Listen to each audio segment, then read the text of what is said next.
नमस्कार साथियों, एक बार फिर से आप सभी का बहुत बहुत स्वागत है लोधा जी क्लासेस के YouTube प्लेटफॉर्म पर। दोस्तों, आज का एक और नया सेशन आज हम प्रारंभ करने जा रहे हैं बीए सेकेंड ईयर वाले स्टूडेंट्स के लिए, क्योंकि उनका अभी एग्जाम आने वाला है। इस कारण से कंटिन्यू अभी जो सेशन आ रहे हैं वो सेकेंड ईयर के आ रहे हैं, लेकिन फर्स्ट ईयर वाले और थर्ड ईयर वाले ज्यादा उदास ना हो, उनको उदास होने की आवश्यकता नहीं है। बहुत जल्दी फर्स्ट और सेकेंड ईयर के सेशन भी आपको प्लेटफॉर्म पर देखने को मिलेंगे। तब तक यार थोड़ा सा एडजस्ट कर लीजिए, मैक्सिमम 4-5 दिन एडजस्ट कर लीजिए, ताकि सेकेंड ईयर वाले बच्चों के एग्जाम सक्सेसफुली कंप्लीट हो जाए, ठीक है ना। और उसके बाद तो फर्स्ट ईयर के क्लासेस कंटिन्यू चलने वाली है, थर्ड ईयर की भी कंटिन्यू ही चलेगी, संभवतः सेकेंड ईयर वाले बच्चों की भी एक सब्जेक्ट तो कंटिन्यू चलने वाला ही है। क्लियर है? तो दोस्तों, बात करेंगे आज हम हिंदी साहित्य की। संभवतः बीए जो हमारा लोधा जी क्लासेस का जो यूट्यूब चैनल है, इस पर पहला ही सेशन है हिंदी साहित्य का, चाहे वो फर्स्ट ईयर का हो या सेकंड या थर्ड ईयर का, ठीक है ना। तो हिंदी साहित्य में और एक अच्छी बात यह है कि जो लोधा जी क्लासेस पर जो क्लासेस स्टार्ट हुई थी दोस्तों, पॉलिटिकल साइंस से स्टार्ट हुई थी, राजनीति विज्ञान से, और वो भी सेकेंड ईयर से ही स्टार्ट हुई थी। और इसी प्रकार से हिंदी साहित्य के सेशन भी आज से सेकेंड ईयर के से ही स्टार्ट होने जा रहे हैं, और संभवतः अब ये फर्स्ट और थर्ड, सेकेंड थर्ड सभी ईयर में क्लासेस स्टार्ट होगी, और सभी प्रकार की मैं क्लासेस आपको देने वाला हूं। हिंदी साहित्य पर सभी प्रकार की क्लासेस देने वाला हूं। ये मत सोचिए जैसे मैं आज अगर आपके लिए सेशन लेकर आया हूं एमसीक्यू फॉर्मेट वाले कुछ प्रश्न उत्तरों पर, वस्तुनिष्ठ प्रश्न उत्तरों पर, आवश्यकता एग्जाम को देखते हुए, इस कारण से मैं आपको ये वस्तुनिष्ठ प्रश्न उत्तर वाला सेशन प्रोवाइड कर रहा हूं। लेकिन फुल डिटेल क्लासेस भी आपको इसी प्लेटफॉर्म पर हिंदी साहित्य की देखने को मिलेगी, चाहे वो फर्स्ट ईयर की हो, सेकेंड या थर्ड ईयर की, दोनों पार्ट माइनर मेजर सभी को कंप्लीट करेंगे, पूरे विस्तार पूर्वक भी कंप्लीट करेंगे। क्लियर है? तो मेरे प्यारे दोस्तों, आज का जो ये सीरीज है हिंदी साहित्य में माइनर सब्जेक्ट है, ये पेपर सेकंड है ये, ठीक है ना। और इस पार्ट का नाम है अनुवाद विज्ञान। क्या है दोस्तों? अनुवाद विज्ञान इस पार्ट का नाम है, ठीक है ना। तो ये जो आपका एग्जाम है, एग्जाम में पहले ये सेकंड पेपर आपका होने वाला है, उसके बाद में आपका जो है मेजर पेपर होगा। तो इसके तुरंत बाद में उसकी भी सेशन स्टार्ट करने वाला हूं। इस पर 3 लेक्चर आएंगे दोस्तों। 3 सेशन के माध्यम से हम मैक्सिमम जितने भी एमसीक्यू फॉर्मेट अर्थात कि वस्तुनिष्ठ प्रश्नों को कवर कर ले जाएंगे, और मैं पूरी उम्मीद से दावे से बोल सकता हूं कि इन प्रश्नों के बाहर आपका कोई भी वस्तुनिष्ठ प्रश्न नहीं जाएंगे। कारण क्या है? ये थोड़ा सा आपको डिफरेंट देखने को मिल सकता है ये वाला सेशन। डिफरेंट क्यों बोला दोस्तों मैंने? डिफरेंट इसलिए बोला है कि ये जो भी एमसीक्यू फॉर्मेट वाले अर्थात कि जो वस्तुनिष्ठ प्रश्नों को जिनको मैंने यहां पर इंक्लूड किया है ना, इनकी थोड़ी सी जो कैटेगरी है ना, वो थोड़ी सी हाई लेवल की है ना, थोड़े हाई लेवल के क्वेश्चन है। और अधिकतर हमारे साथ एक धोखा होता है एग्जाम में। क्या धोखा होता है? कि आप एमसीक्यू अर्थात वस्तुनिष्ठ प्रश्नोत्तरों को पढ़कर कुछ और जाते हैं, जो आपने पाठ में पढ़ा हुआ है एकदम आसान से पढ़ जाते हैं, लेकिन एग्जाम में देखने को कुछ और मिलते हैं। तो जो एग्जाम में देखने को मिलते हैं ना, उन्हीं प्रश्नों को मैं आपके सामने लेकर आया हूं। वही प्रश्न अब आपको यहां पर देखने को मिलेंगे, है ना। तो ऐसे लगभग हम दोस्तों 150 प्रश्नों की तैयारी करेंगे इसी सीरीज के माध्यम से, भाग 1, 2 और 3 के माध्यम से। तो आज हम लगभग दोस्तों कोशिश करेंगे, मुझे नहीं पता कि इस पीपीटी में कितने क्वेश्चन इंक्लूड किए गए हैं, हाँ, लेकिन मोर देन 30, 40, 50 को समथिंग तो होंगे, 50 के अराउंड होने वाले हैं इसमें, ठीक है ना। मैंने चेक भी नहीं किया दोस्तों, एक्चुअली में पीपीटी पहले चेक की जाती है, लेकिन मैंने चेक भी नहीं कर पाया क्योंकि क्लासेस आज कोई लेक्चर ही नहीं हो पाया। ये फर्स्ट लेक्चर ही है हमारा, है ना। आज जो है एक ही लेक्चर हो पा रहा है, और वो भी इतना लेट चल रहा है, कुछ कारण रीजन रहते हैं। चलिए शुरुआत करते हैं दोस्तों प्रश्न उत्तरों की, कि कितने प्रश्न हम लगा सकते हैं कम से कम समय में। कितने सीरीज है यार, मैं बोल भी नहीं सकता कि ये कितनी लंबी सीरीज होने वाली है, कितनी लंबी क्लास चलेगी, क्योंकि मुझे नहीं पता इसमें कितने प्रश्न इंक्लूड किए गए हैं। तो शुरू करते हैं दोस्तों एक एक करके हिंदी साहित्य के अनुवाद विज्ञान वाली सीरीज के। क्लियर है? सब यहां तक का सब क्लियर है ना? और बाकी सब बताऊंगा आप लोगों को, पीपीटी कहां, पीडीएफ कहां से डाउनलोड करनी है, कैसे प्लेलिस्ट में जाते हैं, ये सारी बातें मैं आपको बताने वाला हूं, लेकिन सेशन के एंड में आपको बताऊंगा, जिससे कि आपको एकदम पूरा ट्रांसपेरेंसी के साथ ये समझ आ जाए कि अगर आप कोई सेशन देखना चाहते हैं, कोई दूसरा सब्जेक्ट पढ़ना चाहते हैं, तो वो कैसे पढ़ सकते हैं हमारे इसी प्लेटफॉर्म पर, और फ्री ऑफ कॉस्ट नोट्स कैसे ले सकते हैं, वो सारी बातें। आइए शुरू करते हैं दोस्तों। पहला प्रश्न लेते हैं। पहला प्रश्न है हमारा कि अनुवादक लक्ष्य भाषा में उनकी, है ना, किनकी, यही पूछा गया है, उनकी अनुपस्थिति की भरपाई के लिए लक्ष्य ग्रंथों में तद्व जोड़ता है। किसकी अनुपस्थिति में?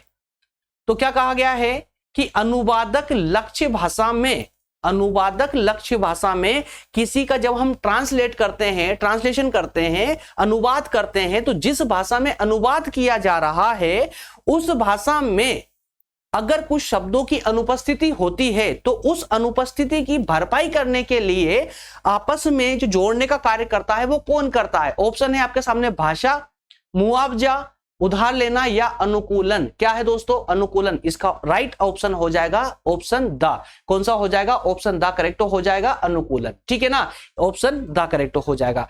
ध्यान रखिएगा, बहुत उच्च लेवल के, उच्च श्रेणी के मैं आपको यहां पर प्रश्न उत्तर प्रोवाइड कर रहा हूं दोस्तों। ये बहुत हाई लेवल के प्रश्न उत्तर है और एग्जामिनर ना सोच के भी इनसे हाई लेवल पे जा ही नहीं सकता है। याद रखिएगा, वो जितने प्रश्न मैं प्रोवाइड कर रहा हूं ना आपकी सीरीज के ही है। अगर आपने ध्यान से पाठ को पढ़ा होगा ना तो एग्जैक्टली आप इनके आंसर दे पाएंगे। अगला प्रश्न लेते हैं। जब स्रोत पाठ के एक शब्द को लक्ष्य पाठ, ध्यान दीजिएगा यहां पर दो पाठ की बात हो रही है, एक स्रोत पाठ और एक लक्ष्य पाठ। ठीक है ना, तो यहां कहा जा रहा है कि जब स्रोत पाठ के एक शब्द को लक्ष्य पाठ में शब्दों के एक पूरे समूह के द्वारा प्रतिस्थापित किया जाता है, मतलब ये कि स्रोत पाठ और लक्ष्य पाठ। लक्ष्य पाठ कौन सा दोस्तों? जिस पाठ को कंप्लीट करना है। वो स्रोत पाठ कौन सा कहलाएगा? कि लक्ष्य पाठ को कंप्लीट करने के लिए, पूरा करने के लिए जिस पाठ से हम कुछ सामग्री ले रहे हो वो स्रोत पाठ कहलाएगा, है ना। तो स्रोत पाठ से अगर हम एक शब्द को लेते हैं और लक्ष्य पाठ जो है हमारा जो मेन पार्ट है, मुख्य पाठ जो है, उसके में अगर पूरे समूह को हम प्रतिस्थापित कर दें उस एक शब्द से, तो जो लक्ष्य भाषा, तो जो भाषा, जिस भाषा में हमें करना है, जो लक्ष्य भाषा है हमारी, उसमें एक गैर मौजूद धारणा की व्याख्या करता है। इसे क्या कहा जाएगा? क्या कहा जाएगा? ऑप्शन आपके सामने चार ऑप्शन है, व्याख्या, मुआवजा, सांस्कृतिक या मुआवना। उसका ऑप्शन हो जाएगा व्याख्या। क्लियर है? व्याख्या इसका राइट ऑप्शन हो जाएगा, ऑप्शन ए करेक्ट हो जाएगा। अगला प्रश्न है, प्रश्न नंबर 3 है, एक अच्छा अनुवाद वह अनुवाद है जो लक्ष्य भाषा में एसएल टेक्स्ट का संदेश, टेक्स्ट को संदेश प्रदान करता है। देखिए समझिएगा, यहां पर एक अच्छा अनुवाद वह अनुवाद है जो लक्ष्य भाषा में, जिस भाषा में आप चाहते हैं, है ना। जैसे आप हिंदी टू इंग्लिश ट्रांसलेट करते हैं, गूगल पर जाकर के इंग्लिश टू हिंदी ट्रांसलेट करते हैं ना, तो लक्ष्य भाषा कौन सी? अगर आपको हिंदी से इंग्लिश ट्रांसलेट करना है तो आपकी लक्ष्य भाषा कौन सी हो जाएगी मेरे दोस्त? इंग्लिश लैंग्वेज हो जाएगी, इंग्लिश भाषा हो जाएगी, है ना। तो एसएल टेक्स्ट जो होता है, एसएल टेक्स्ट का, है ना, संदेश प्रदान करता है। क्या है इसका राइट ऑप्शन? क्या हो जाएगा? ऑप्शन 4 है, विपरीत, समकक्ष या अप्रासंगिक या गलत। ध्यान से समझिए इसको कि एक अच्छा अनुवाद वह अनुवाद कहलाएगा जो लक्ष्य भाषा में एसएल टेक्स्ट का विपरीत संदेश प्रदान करे, समकक्ष संदेश प्रदान करे या अप्रासंगिक संदेश प्रदान करे या गलत संदेश प्रदान करे। अब ध्यान से अगर ऑप्शन पढ़ेंगे दोस्तों तो आपको समझ आ जाएगा। समकक्ष, समकक्ष उसके समान दिखने वाला, उसके समान भाव उत्पन्न करने वाला शब्द, इसलिए ऑप्शन बी करेक्ट हो जाएगा, ऑप्शन बा करेक्ट हो जाएगा, समकक्ष इसका राइट आंसर होगा। क्लियर है? अगला प्रश्न है आपके सामने, अगला प्रश्न है, फ्रेंच भाषा में कौन सा शब्द है? शब्द के लिए आई और माफ कीजिएगा ओई और सी दो प्रयोग होते हैं। कहने का अर्थ यह है कि ऐसा कौन सा शब्द है जिसका दो प्रकार से प्रयोग किया जाता हो फ्रेंच भाषा में? कौन सा शब्द है? चार ऑप्शन आपके सामने, हेल, हाँ, सुप्रभात, आप कैसे हैं। कौन सा शब्द होगा इसमें दोस्तों? इसमें हाँ शब्द होगा। कौन सा होगा? हाँ। ऑप्शन बा करेक्ट हो जाएगा इसका, हाँ शब्द। ये हाँ शब्द ऐसा है जिसका फ्रेंच भाषा में दो प्रकार से इसका प्रयोग किया जाता है, ओई और सी के रूप में। क्लियर? अगला प्रश्न है, डॉट डॉट डॉट में अनुवादक मूल शब्द या व्याख्यांश का उपयोग करता है आमतौर पर किसमें? इटैलिक में। आमतौर पर इटैलिक में। क्या होगा? डॉट डॉट के स्थान पर क्या आएगा? सांस्कृतिक, व्याख्या, उधार लेना या केलक। इसका राइट ऑप्शन सा हो जाएगा, उधार लेना। क्या हो जाएगा? उधार लेना। शब्द को बताया था मैंने आपको, स्रोत पाठ से मूल पाठ में लेना या लक्ष्य पाठ में लेना। मूल पाठ, लक्ष्य पाठ, है ना, मुख्य पाठ, ये सब एक ही है। तो स्रोत पाठ से मुख्य पाठ में जब शब्द हम लेते हैं तो वो क्या कहलाता है? उधार लेना कहलाता है। क्लियर है? तो इटैलिक में, आमतौर पर इटैलिक में इसका प्रयोग किया जाता है ना, तो मूल और व्याख्यांश के उपयोग के रूप में। इसलिए ऑप्शन क्या हो जाएगा, सा करेक्ट हो जाएगा, उधार लेना। अगला प्रश्न है, किस अनुवाद में अभिव्यक्ति का शब्द दर शब्द अनुवाद किया जाता है? क्या कहा गया है कि किस अनुवाद में एग्जाम में अगर आप कंफ्यूज नहीं होने चाहते हैं ना, तो प्रश्न को तोड़कर पढ़ना सीख जाइए। अगर आप मेरे एक्सप्लेनेशन पर अगर विशेष फोकस करते होंगे ना, विशेष ध्यान देते होंगे, तो आपको वहां दिखता होगा कि जब मैं प्रश्न पढ़ता हूं या कोई व्याख्या को एक्सप्लेन पढ़ता हूं ना, तो उसे तोड़ के पढ़ता हूं, ताकि आप लोगों के लिए समझना बहुत आसान हो। और पता है आप लोग मेरी क्लासेस को पसंद क्यों करते हैं?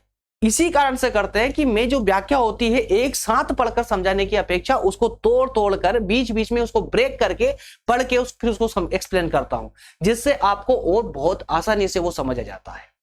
जहां आवश्यकता होती है कहानियों का प्रयोग करके उसको समझने का प्रयास करते हैं। तो आप भी ये कोशिश क्यों नहीं करते? प्रश्न है आपके सामने, उसको तोड़िए, ब्रेक कीजिए, जगह जगह ब्रेक कर करके अगर आप उसको समझने का प्रयास करेंगे। और ये याद रखना हमेशा दोस्तों कि अगर आपको प्रश्न समझ आ गया ना, तो उत्तर तो आप कहीं से भी ढूंढ कर लेकर आ जाएंगे, कहीं से भी पकड़ के ले आएंगे, क्योंकि उत्तर आपके मस्तिष्क में है। अगर प्रश्न समझ आ गया तो उत्तर 100% आपका करेक्ट बनेगा। देखिए प्रश्न नंबर 6 है, किस अनुवाद में अभिव्यक्ति शब्द दर शब्द, अभिव्यक्ति का शब्द दर शब्द अनुवाद किया जाता है? अभिव्यक्ति का अनुवाद किया जाता है शब्द टू शब्द, है ना, वर्ड टू वर्ड।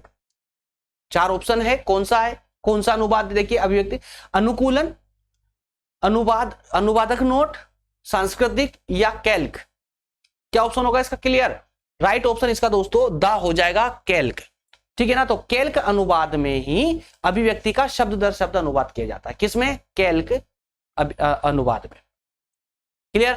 अगला प्रश्न है आपके सामने, अगला प्रश्न है, यार देखिए अगर आप लोगों को ऐसा लग रहा हो ना कि सारे प्रश्न सर नए आ रहे हैं, कुछ समझ नहीं आ रहा है, तो इसमें ना मेरी गलती है ना इन प्रश्नों की गलती है। अगर आपने पुस्तक को 1-2 बार पढ़ा होगा ना, तो 100% आपको ये समझ आते, आपके लिए नए नहीं लगते।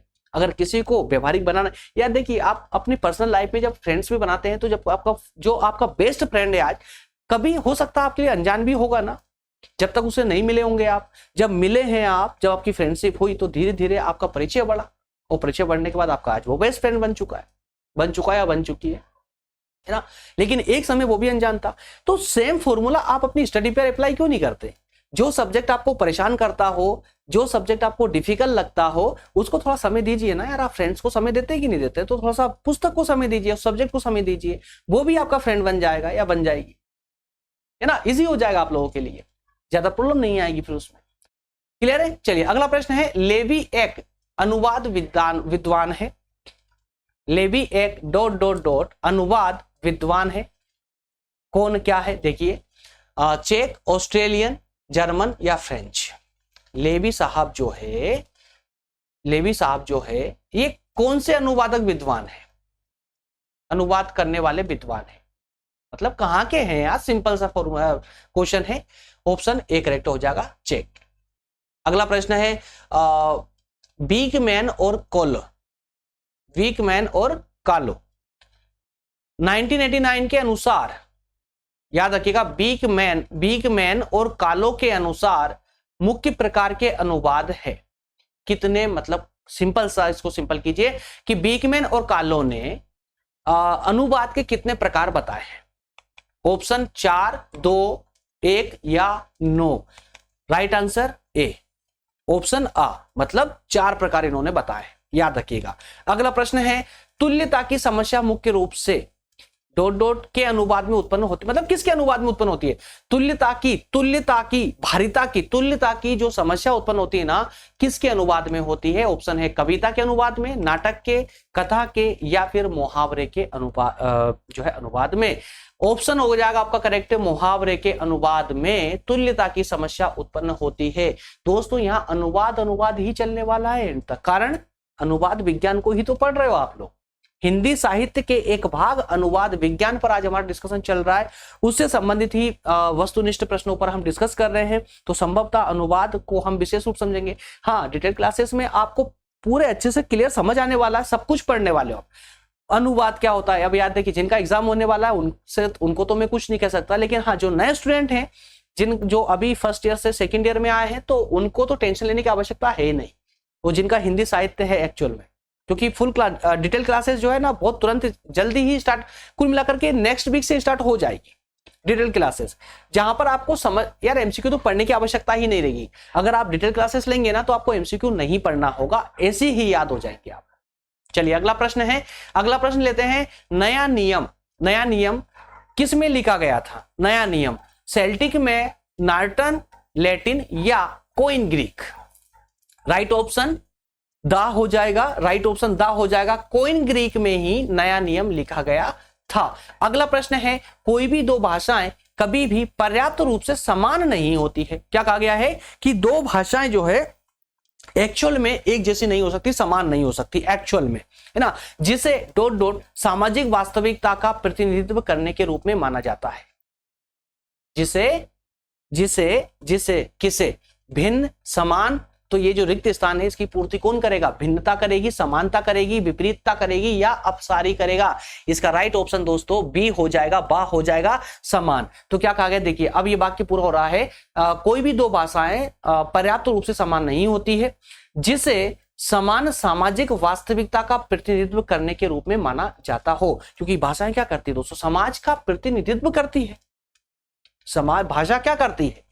भाषा नहीं होती तो बताइए क्या कोई भी समाज अर्थात कि कोई भी व्यक्ति अपने आप को जो है अभिव्यक्त कर पाता किसी के सामने? भाषा नहीं होती तो संभवतः नहीं कर पाता। जबकि एक क्षेत्र में एक विशेष भाषा बोली जाती है तो वो उस क्षेत्र के लोग, उस क्षेत्र की समाज अपने आप को अभिव्यक्त करने के लिए एक विशेष भाषा का इस्तेमाल करते हैं। पूरे विश्व की बात कर रहे हैं हम, है ना। इसलिए कहा गया कि जिसे समान सामाजिक वास्तविकता का प्रतिनिधित्व करने के रूप में माना जाता हो, इसलिए समान इसका राइट ऑप्शन हो जाएगा। अगला प्रश्न है, किसके विचारों को 17वीं शताब्दी में देखा जा सकता है? किसके विचारों को? ऑप्शन है आपके सामने, डिकोडिंग, री एनकोडिंग या फिर मशीनी अनुवाद या इंटरलिंगुअल।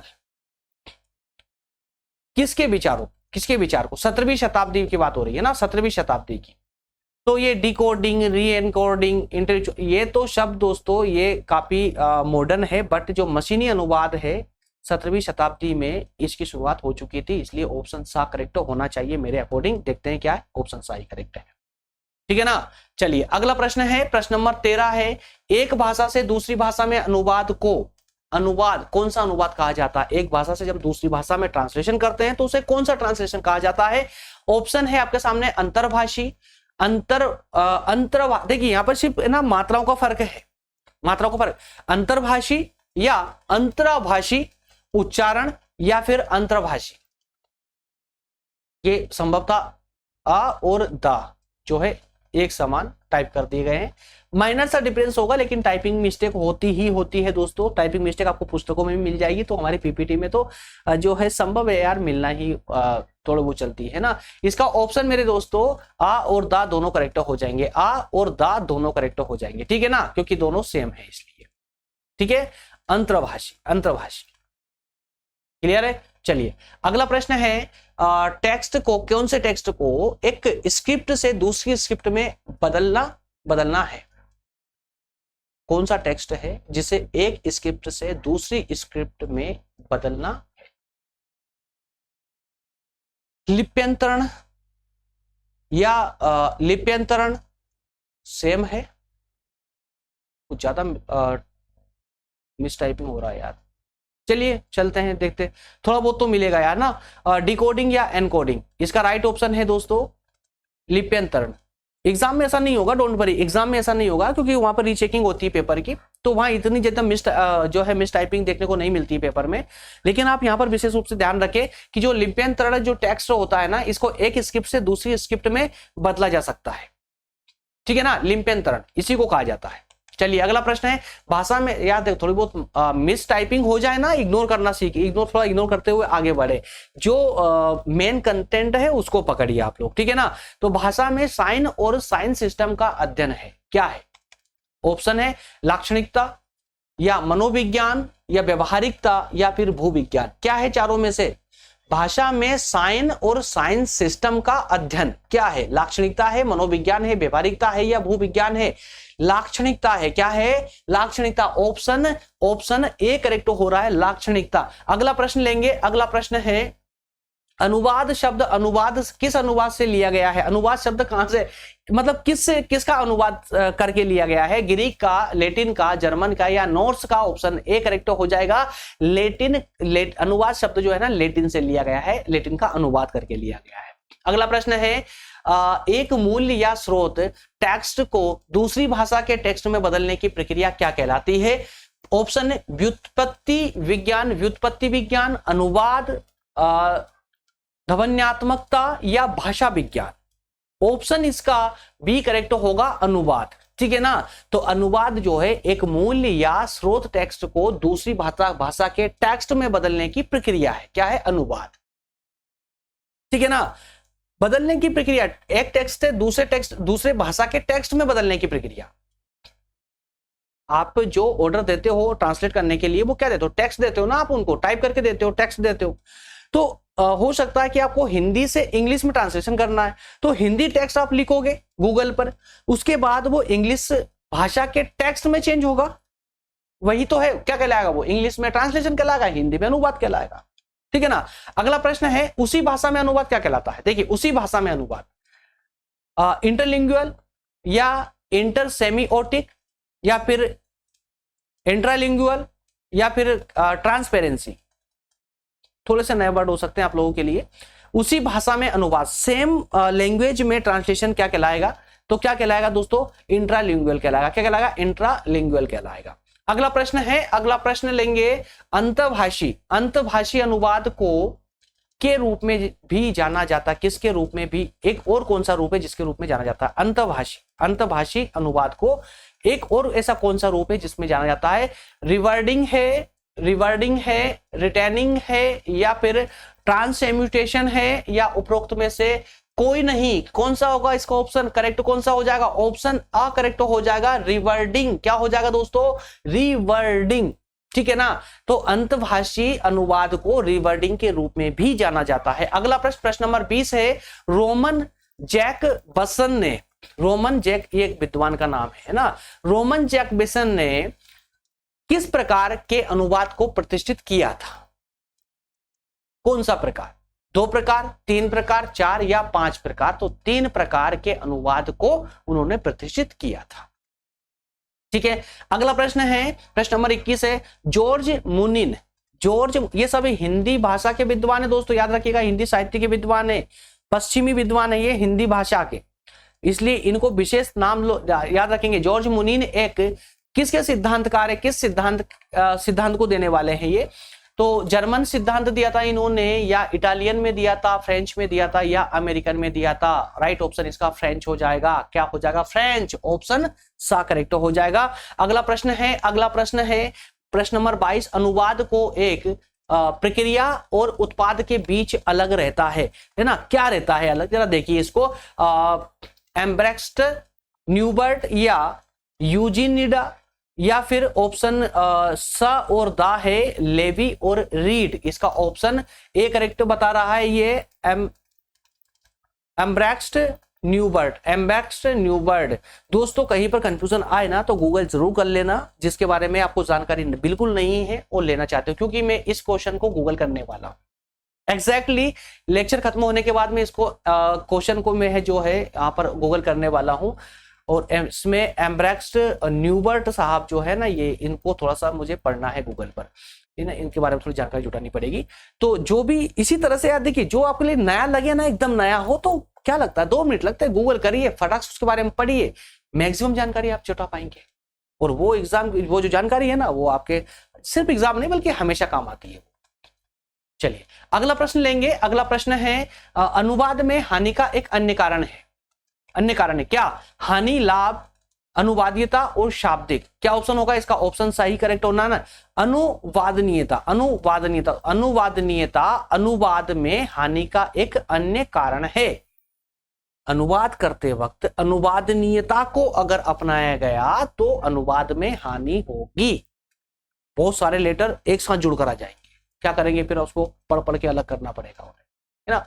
चलिए अगला प्रश्न है, युगों में कई भाषा में अनुवादित किया गया था। युगों में क्या है? पुस्तकें, बाइबल, भगवत गीता या कुरान से। तो 4 ऑप्शन है आपके सामने, है ना। युगों से कई भाषाओं में अनुवादित किया गया है, मतलब पिछले कई युगों से इनमें चारों में से कौन सी ऐसी पुस्तक है जिसका अनुवाद कई युगों से किया जा रहा है। इसका राइट ऑप्शन दोस्तों बा हो जाएगा, बाइबिल का। क्लियर है, बाइबिल का अनुवाद। चलिए अगला प्रश्न लेंगे। मशीनी अनुवाद प्रविष्टियों पर आधारित पद्धति का उपयोग कर सकता है। क्या आएगा इसमें, जो ब्लैंक है इसमें क्या आएगा। ऑप्शन है आपके सामने डिक्शनरी, बुक्स, जर्नल या आर्टिकल। तो मशीनी अनुवाद डिक्शनरी, बुक्स, जर्नल या आर्टिकल प्रविष्टियों पर आधारित पद्धति को उपयोग करता है। किसका करता है, ऑप्शन ए करेक्ट हो जाएगा, डिक्शनरी का। क्योंकि मशीनी जो अनुवाद होता है ना, कंप्यूटर से अगर आप अनुवाद करते, जैसे गूगल से आप अनुवाद करते हैं, ट्रांसलेशन करते हैं, तो गूगल कैसे कर पाता। गूगल कोई व्यक्ति तो बैठा नहीं है, गूगल में डिक्शनरी जोड़ दी गई है। अगर आपको इस प्रकार का ऑर्डर मिलेगा तो आप उसको फट से इसका रिप्लेट कर दीजिए, है ना। ये सारी बातें उसको पहले बता दी गई है, एक डिक्शनरी बना दी गई गूगल के अंदर ही। तो गूगल जो आपका ट्रांसलेशन देता है ना, वो अपनी डिक्शनरी के अकॉर्डिंग देता है। अगर उस डिक्शनरी में गलत वर्ड होगा तो वो गलत आपके सामने रिप्रेजेंट करेगा, है ना। तो इसलिए डिक्शनरी शब्दों का ही जो है इसमें प्रयोग किया जाता है। इसलिए मशीनी अनुवाद, है ना, मशीनी अनुवाद मतलब कंप्यूटर द्वारा ट्रांसलेशन करना। चलिए अगला प्रश्न है, 1625 और 1660 के बीच में फ्रांस में का अनुवाद काफी बढ़ गया। किसका अनुवाद काफी बढ़ गया था। 1625 से 1660 के बीच में किसका अनुवाद बढ़ गया था। स्कॉटिश का बढ़ा था, का फ्रांस की बात हो रही है ना, फ्रांस में, या क्लासिक्स का बढ़ा था, या फिर फ्रेंच या अंग्रेजी का। तो क्लासिक्स का अनुवाद बहुत ज्यादा बढ़ चुका था 1625 से 1660 के बीच में फ्रांस में। अगला प्रश्न है, 17वीं सदी के लेखकों ने को शिक्षा के एक साधन के रूप में देखते हुए प्राचीन आचार्यों की ओर रुख किया है। कब, 17वीं शताब्दी के जो लेखक रहे हैं उन्होंने शिक्षा को एक विशेष साधन के रूप में देखते हुए जो प्राचीन हमारे आचार्य थे उनकी ओर देखना या उनकी शिक्षाओं को निहारना प्रारंभ कर दिया था। तो इनका आएगा अनुवाद, चित्रण, कथन या नकल। तो किस रूप में शिक्षा को एक साधन के रूप में इन्होंने देखा था, अनुवाद के रूप में देखा था, चित्रण के रूप में, कथन के रूप में या नकल के रूप में। इसलिए ऑप्शन इसका द करेक्ट हो जाएगा, नकल के रूप में। किसके रूप में, नकल के रूप में। क्लियर है, नकल को ना। तो 17वीं सदी के लेखकों ने नकल को शिक्षा के एक साधन के रूप में, नकल को देखना, प्राचीन आचार्यों की ओर देखना या रुख करना प्रारंभ कर दिया था। क्योंकि प्राचीन आचार्यों के द्वारा जो शिक्षा पद्धति को अपनाया गया था, जो शिक्षा व्यवस्था दी गई थी, प्रोवाइड की गई थी, 17वीं शताब्दी में लगभग उसी की हूबहू नकल को रिप्रेजेंट किया जाने लगा। अगला प्रश्न है, फ्रांसीसी श्रेण्यवाद का महान युग और फ्रांसीसी रंगमंच का फलना फूलना किस पर आधारित था। फ्रांसीसी की बात हो रही है। ऑप्शन है आपके पास शेक्सपियर की एकता पर, या अरिस्टोटेलियन की एकता पर, या ग्रीक एकता पर, या फिर स्पेंसरियन की एकता पर। राइट ऑप्शन हो जाएगा इसका दोस्तों, राइट ऑप्शन हो जाएगा ऑप्शन बा, अरिस्टोटेलियन। एक्चुअल में इसको अरिस्टोटल बोलते हैं ना। तो इसके द्वारा जो शब्द बना हुआ है, एकता का वाला शब्द जो बना हुआ है, तो अरिस्टोटेलियन एकता इसके लिए प्रयोग किया जाता है। लेकिन विद्वान का नाम है अरिस्टोटल। क्या नाम है, अरिस्टोटल। ठीक है ना। चलिए अगला प्रश्न देखते हैं। अगला प्रश्न है, औपचारिक तुल्यता को भी कहा जाता है। औपचारिक तुल्यता को भी कहा जाता है। क्या कहा जाता है औपचारिक तुल्यता को, डायनामिक कहा जाता है, कवरिंग कहा जाता है, ग्लास, या उपरोक्त में से कोई नहीं। ऑप्शन स करेक्ट हो जाएगा, औपचारिक तुल्यता को ग्लास भी कहा जाता है। अगला प्रश्न है, पादरी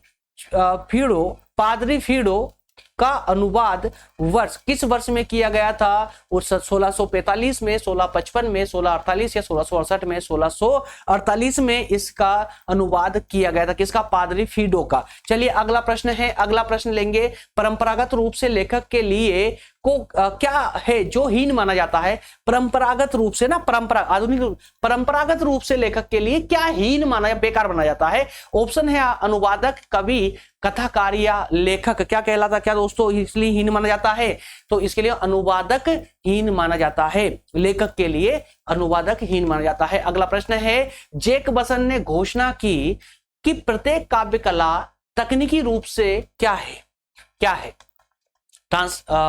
ट्रांसलेटेबल है, ट्रांसलेटेबल है, डिवाइस है, अनट्रांसलेटेबल है या फिर इमेजिनेशन है? इमेजिनेशन है। तो ऑप्शन इसका अनट्रांसलेटेबल है। क्या कहा गया है कि जैक बसन ने एक घोषणा की थी कि प्रत्येक जो काव्य कला होती है ना, काव्य कला, ये तकनीकी रूप से ट्रांसलेटेबल नहीं है, ट्रांसलेटेबल नहीं है, बल्कि क्या है? अनट्रांसलेटेबल है। कैसी है? अनट्रांसलेटेबल है। अगला प्रश्न है, जब अनुवाद किया जाता है, जब भी इसका अनुवाद किया जाता है तो पाठ के बजाय एक जटिल प्रणाली के रूप में इसे जाना जाता है। क्या है वो? कविता है, नाटक है या लघु कथा या गद्य? क्या है दोस्तों? ऑप्शन नाटक। क्या है? तो नाटक का जब अनुवाद किया जाता है तो पाठ के बजाय एक जटिल प्रणाली के रूप में इसको एग्जीक्यूट किया जाता है या माना जाता है। अगला प्रश्न लेंगे फटाफट। अगला प्रश्न है, दिखाता है कि नाटकीय पाठ प्रदर्शन से अविभाज्य है। क्या दिखाता है? उबर्सवेल्ड, पोपोविक, छोड़ भी सकते हो, फोलेना या कैटफोर्ड। ये यार इतना मेरे ख्याल से तो ये आपके बीए के सिलेबस में या बीए के एग्जाम में तो इतना इस लेवल तक के क्वेश्चन तो नहीं आएगा, है ना। इसको तो इस भी चाहो तो कर सकते हो, डिफिकल्ट लगे तो कर सकते हो, अन्यथा 1 मिनट से ज्यादा तो आपको क्वेश्चन लेगा नहीं आप लोगों से, चलता है वैसे तो ये जो इनमें से 4 ऑप्शन दिए गए हैं, उबर्सफेल्ड दिया गया है, पोपोविंक दिया गया है, फोलेना या कैटफोर्ड दिया गया है, इन चारों में से कौन है जो नाटकीय प्रदर्शन से अविभाज्य है? तो ऑप्शन इसका ए करेक्ट हो रहा है, उबर्सफेल्ड। क्या है? उबर्सफेल्ड। हो सके तो नाम याद रख लेना। अगला प्रश्न है, या तो क्षैतिज या लंबवत अनुवाद हो सकता है, या तो क्षैतिज या फिर लंबवत अनुवाद हो सकता है। किसका? पैराफ्राज का, मध्यकालीन अनुवाद का, या मेटाफ्रेज या फिर नकली? ऑप्शन इसका बा करेक्ट होगा, मध्यकालीन जो अनुवाद है, मध्यकालीन अनुवाद या तो क्षैतिज हो सकता है या लंबवत हो सकता है ना, या तो क्षैतिज होगा या लंबवत होगा। अगला प्रश्न है प्रश्न नंबर 36 है, एक लेखक का शब्द दर शब्द और पंक्ति दर पंक्ति अनुवाद एक भाषा से दूसरी भाषा में कर रहा है। गलत अनुवाद कर रहा है, वर्टिकल कर रहा है, मेटाफ्रेज कर रहा है या फिर नकली कर रहा है? क्या कर रहा है? मेटाफ्रेज। तो मेटाफ्रेज का अनुवाद जो है एक लेखक शब्द दर शब्द और पंक्ति दर पंक्ति कर रहा है एक भाषा से दूसरी भाषा में।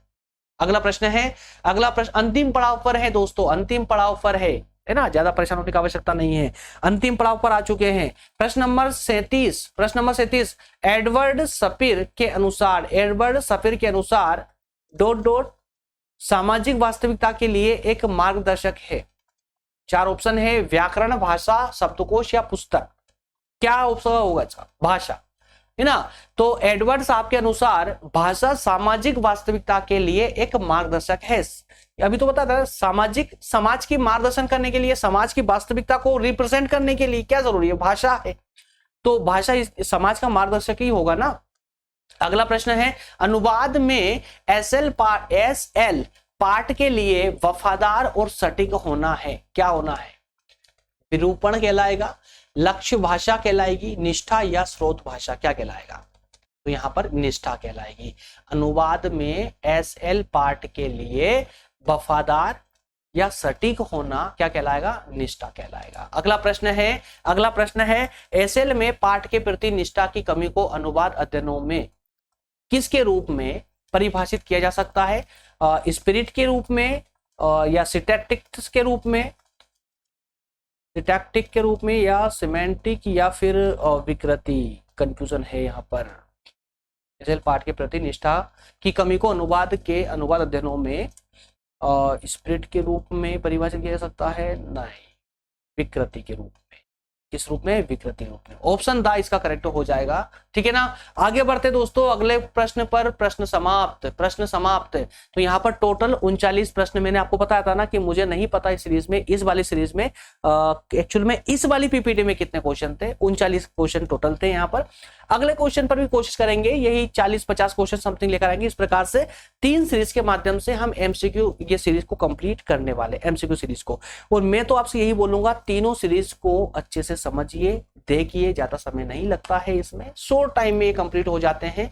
अन्यथा जो है दोस्तों बहुत नुकसान आप लोग कर लेते हो जल्दबाजी के चक्कर में, नहीं देख पाते हो सीरीज को, नहीं देखते हो यार। अगर हमारे द्वारा 4-4, 5-5 घंटे मेहनत करने के बाद अगर आपको 1 आधे घंटे की सीरीज भी प्रोवाइड कर रहे हैं ना, तो हमारे उस 4-5 घंटे की इज्जत तो रखिए यार। देखने में क्या 10, 15, 20 मिनट, 30 मिनट देखने में क्या है यार, चलता है ना। चलिए मिलेंगे अगले सेशन में दोस्तों, तब तक आप सभी का बहुत बहुत धन्यवाद, बहुत बहुत धन्यवाद। अच्छे से तैयारी कीजिए, एग्जाम की तैयारी कीजिए और कोई कंप्रोमाइज मत कीजिए। हाँ, पीडीएफ कैसे डाउनलोड करना है डिस्क्रिप्शन में लिंक है उसकी। कभी फिर आगे, फिर कभी किसी अन्य नेक्स्ट लेक्चर में मैं आपको वीडियो क्लिप स्टार्ट करके बता दूंगा।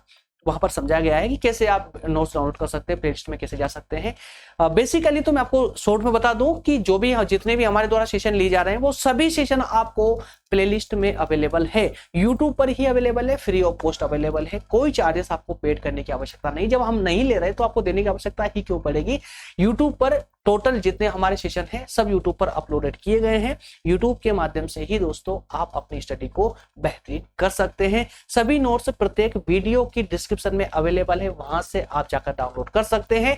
इसके अलावा अगर आपको सभी नोट्स एक ही स्थान पर चाहिए तो आप टेलीग्राम ग्रुप पर आ सकते हैं। टेलीग्राम ग्रुप को ज्वाइन कीजिए। टेलीग्राम ग्रुप पर नाम है लोधाजी क्लासेस। क्या नाम से है? लोधाजी क्लासेस नाम से जो है टेलीग्राम पर ग्रुप बना दिया गया है।